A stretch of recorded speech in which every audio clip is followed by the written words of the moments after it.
What is up, guys? And finally, we are kicking off this podcast called Everything Goes, where we're going to talk about everything in the sports world that happened today, tomorrow, and so on, as we go every day or every other day to get this podcast rolling.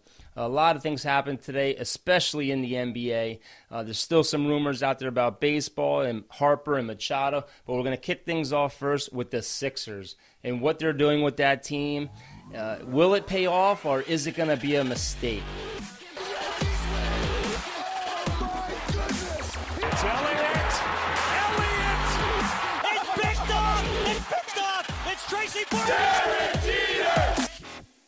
That was good. Let's do it. You want to talk first, or should I talk first? I'm going to talk a little bit about the Sixers as far as what they're doing. I think if they're in a win-now mode, it's a really, really good deal.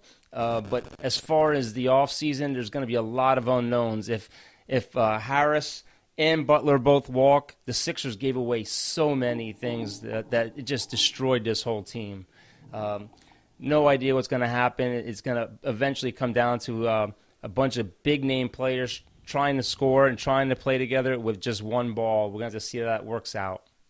It's like I liked the idea of getting Harris. All you have is J.J. Redick. Coming off the bench, you have to shoot threes. Embiid. You got Harris. He's averaging 20 points a game. That's huge. You throw that in there with Simmons and Embiid and Redick. I thought that was huge. Obviously, we gave up a lot. We gave up a ton. Yeah, Saric. We gave up Covington. We gave up a lot of things that were going in the right direction and building this team up to where it was. And you're already seeing a little bit of the headbutting already with ball movement, playing time, and scoring, and who wants to be the leader. And it could be a future problem down the road. It's funny. Would you even say it's trust the process anymore? No, I think that's gone. I think the process is complete. I think this is their best shot this year at getting a championship. The pieces are there. They have the guys that can score, and even defensively with Harris and guys like that, and Boban. Boban's going to be a beast coming off the bench behind Embiid. You could definitely tell that they're in the win-now mode. I mean, you have Harris, who's a one-year rental. They say we have the money to re-sign them all.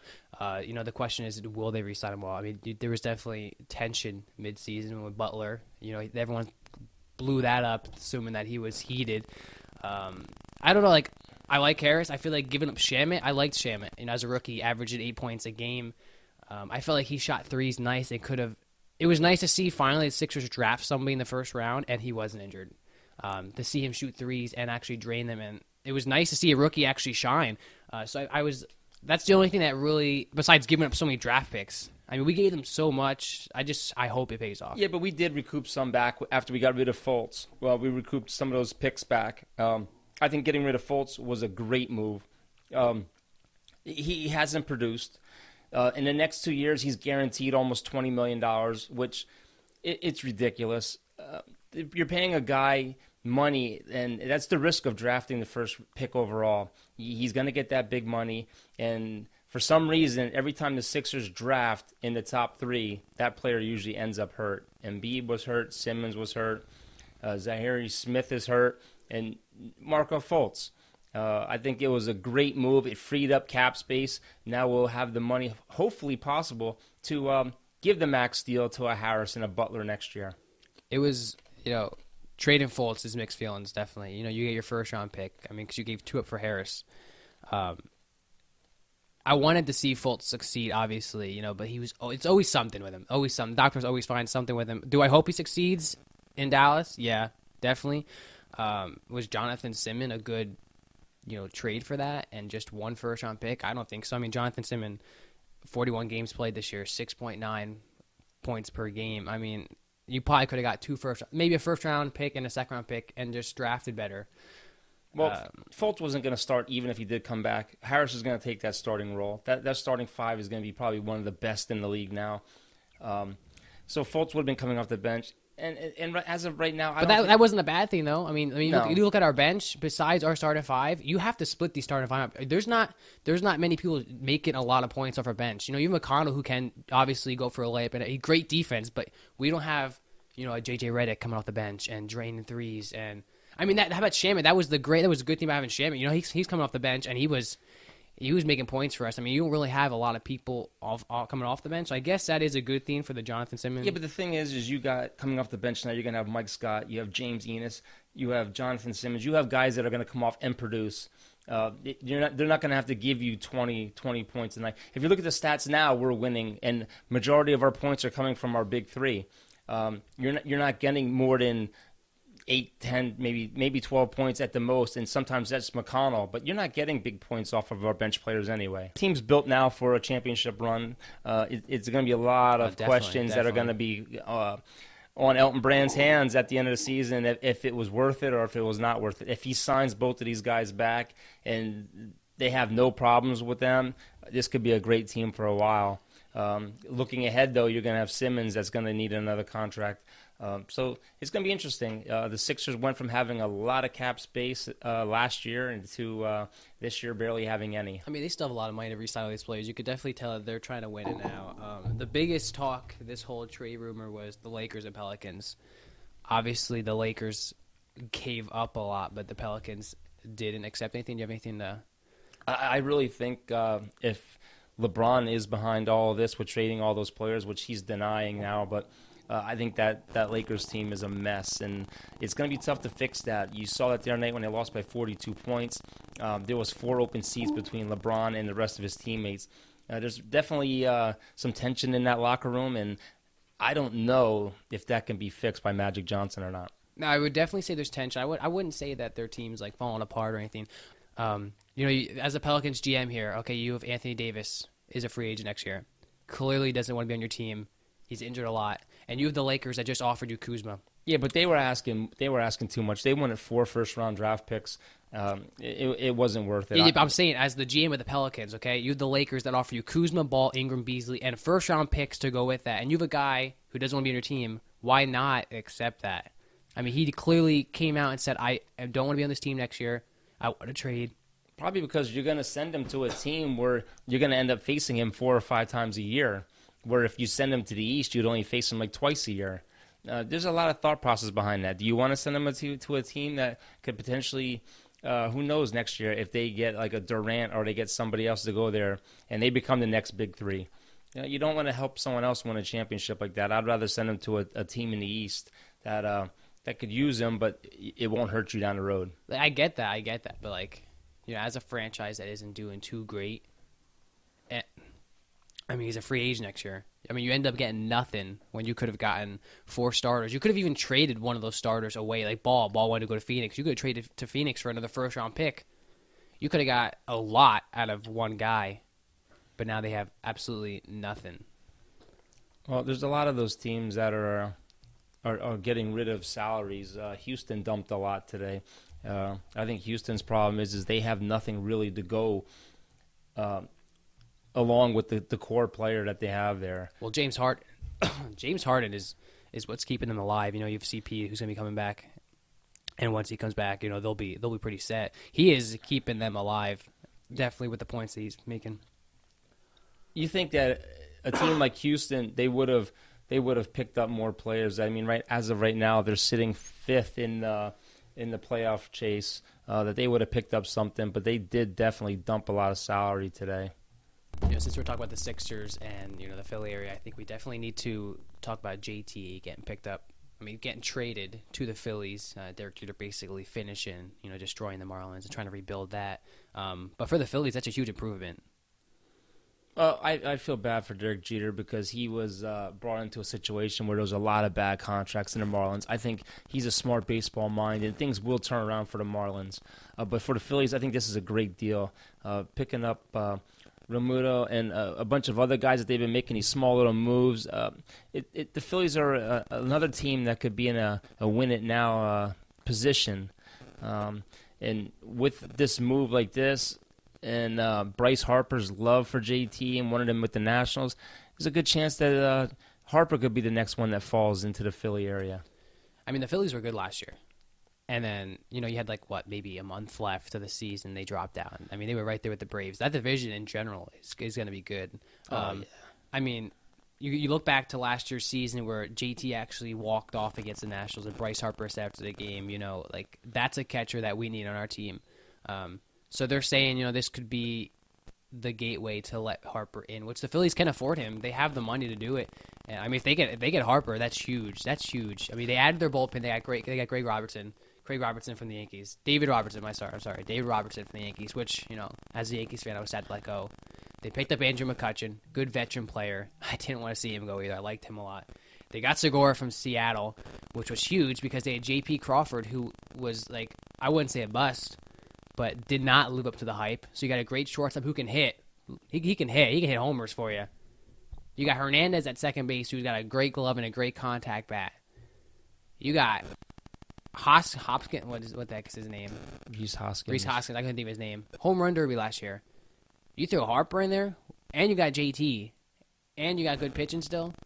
I mean, that's scary. The Braves got some competition, definitely. I think the Phillies definitely have a good chance, making the playoffs next year. Definitely. Yeah, Segura playing shortstop for them, and it's going to be a big change for the Phillies. I think they're going to be a powerful team, and I think that division, you take them, the Braves, and the Marlins. Not the Marlins. Them, the Braves, and the Nationals. I meant to say. You can compare that to easily that's crazy. Boston, Yankees, and that division there, because you're going to have three good teams up there. Tampa Bay is going to be pretty decent again. And those divisions, they're going to dominate baseball. They're going to be in the headlines. That's two tough divisions right there. And they're going to be good for a while. I mean, they're young. And I think the Phillies made a great move here. It's only a $5.9 million deal. It's a team-friendly deal. It's a great move for them. And Real Motto, he's a great player. They were talking about him possibly going to the Yankees for a direct swap for Sanchez, and I was getting excited. He had 21 home runs last year. He's a great defensive catcher, way better than Sanchez. Sanchez, I think he's more on the line of a DH than a catcher. He's got a great arm, but his defensive skills are horrible as far as a catcher. That's actually a really good topic to talk about, because there were trade talks about Sanchez. Not many people like his defensive play. I don't know if I'd say JT's better than him. I mean, Sanchez, he's a baby bomber, man. He gives us a lot of home runs. Well, the Yankees, they drafted another catcher, so I think the market is going to change as far as Sanchez. I think he's going to end up either being a DH or they're going to convert him into like maybe a first baseman or something. But I just think he's hurting the Yankees at the catching position. I definitely don't think I'd want to get rid of Sanchez. I mean, worst comes to worst, you put him DH. He gives us a lot of home runs. It's a big at bat. One thing I just literally saw now: Hunter Pence signed a minor league deal with the Rangers. Yeah, he's getting to the end of his career. That's sad though. He's never been like a bad base. I mean, obviously injuries have hurt him, but like a minor league deal. Yeah, but a lot of times they sign you to a minor league deal just and they bring you with an invite to spring training. You see the video going around of Harper taking BP, but in the video, his beard shaved, so everyone's freaking out, saying, Yankees fans, like, he's coming. Well, Steinbrenner's did come out today and say that the Yankees are not being cheap, and the door is not completely closed on either Machado or Harper. I think the problem is nobody wants to sign these players to a long-term deal anymore. I think the days of the 10-year contract are over. I think those are bad contracts. It's too much money, and there's no guarantees. My thing is about Harper. If you brought Harper to the Yankees, with him, Stanton, and Judge, you're talking almost 500 strikeouts right there in a season. So I got the stats for you here. So Harper 26. Last year he batted 249. 34 home runs, 100 RBIs. On base percentage was 393, but he had 169 strikeouts. I love Harper personally. But okay, you take three of the Yankees batters, or even two. Aaron Judge last year, 152 strikeouts. Stan, 211. Out of three baseball players on your lineup there, you have 532 strikeouts. I think Harper would be a good fit with the Yankees. I really do. I just don't think for 10 years, $300+ million is worth it. He is a power bat from the left side, something that we're lacking, and we could use. We are a right-handed team. We only have a couple lefties, and I think we really could use a bat like that for that side. Listen, I like Bryce Harper. Obviously, that's a huge left bat. He hits a lot of home runs. He's probably one of the better ball players out there, along with Mike Trout and a few others. My biggest thing is a lot of people ask me too, like, would you take Bryce Harper? I wouldn't personally. First of all, we have Stanton and Judge and Hicks. Okay, that's 3 guys. Now you think about prospects. You have Flores down there in the Yankees. You have Clint Frazier, who's trying to, he's getting better with concussions. That takes away a lot. I mean, you sign Gardner to a 1-year deal, and you still have Ellsbury. I mean, add up all those outfielders, no one's ever going to play. Well, Ellsbury, that's a salary I'd try to dump. I heard the Giants are trying to pick him up. Giants are interested in him. Gardner was a good pickup to bring back. He's never been bad for us. He took a pay cut. I don't think he's the Yankees starter for left field right now. I think you have to try to get Clint Frazier or Estevan Florio a shot. Oh, definitely. Spring training's the chance to test those guys out, but I think Gardner he's not going to be here every day.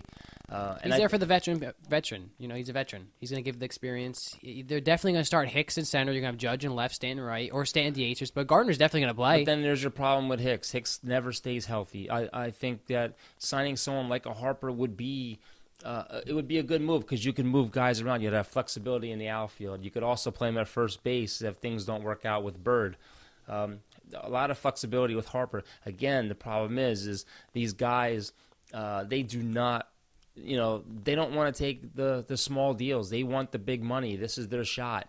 But I just think that the way things are going right now, and it's almost spring training. I mean, it's only 5 or so days away. These guys aren't signed. It's either they don't like the teams that are offering the money, or they're waiting for these big teams to step in, like the Yankees, and offer them maybe a 1 or a 2-year deal. A 1-year deal worth $30 million is better than being committed to a 10-year deal. What I don't get is, you have free agents like, what's his face? Dallas Keuchel. Yeah, that's exactly what I was thinking of. Dallas Keuchel, okay? He's sitting there, and no one's really reaching out to him. It comes down to money. I think baseball's smartening up. But there's a lot of teams that could use a starting pitcher, like the Yankees. Like, instead of going after Bryce Harper, why not go to Dallas Keuchel? Yeah. Get a starting pitcher. Because baseball is a huge business now, and these guys know that their clock is ticking out. Keuchel, he's been around for a while. This might be his last shot at a big contract.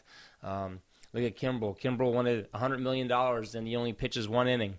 It's a lot of money to throw at these guys, and I think that time is changing now, where you're not going to see the Stanton deals of $320-some million for 10 years.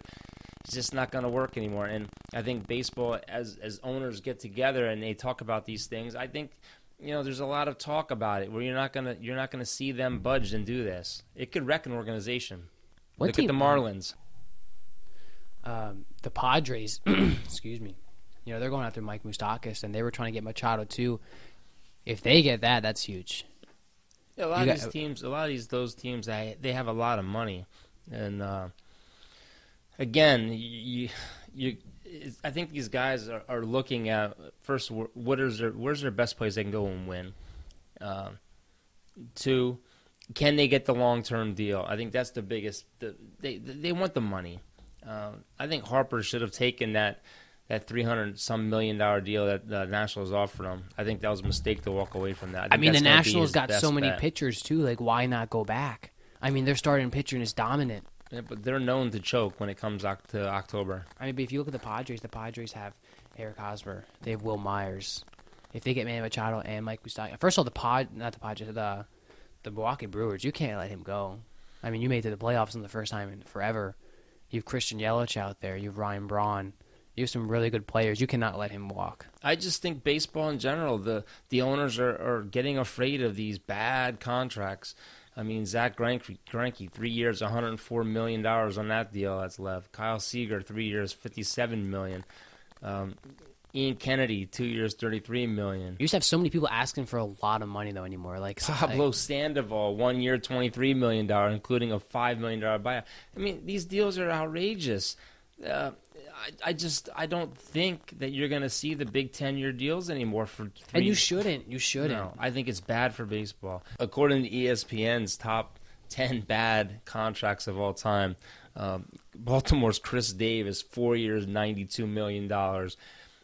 I don't know what happened to him. His OPS went from 923 all the way down to 539 over the past 4 seasons. He was barely batting 100 last year. He was so good. I just don't understand what happened to him. And it's such a bad deal. I mean, even the Ellsbury deal. I mean, he made over $21 million last year and sat on the bench or was injured.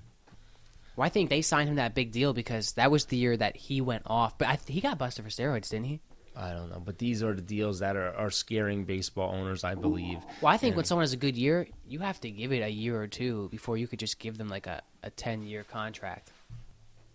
All right. Before we conclude today, the Patriots, they just beat the Rams in the Super Bowl. Wait, real quick, a hockey update. The Flyers are going for 9 in a row, and they're losing right now in the second quarter, 1-0. Pretty nice they get 9 in a row. I Yeah. mean, they were told they weren't going to make playoffs, that the GM was going to basically sell anybody, and I feel like that lit a spark in them. But they are losing to the Kings, who are in last place. Yeah, Hopefully they could turn us around because they're only 5 points out.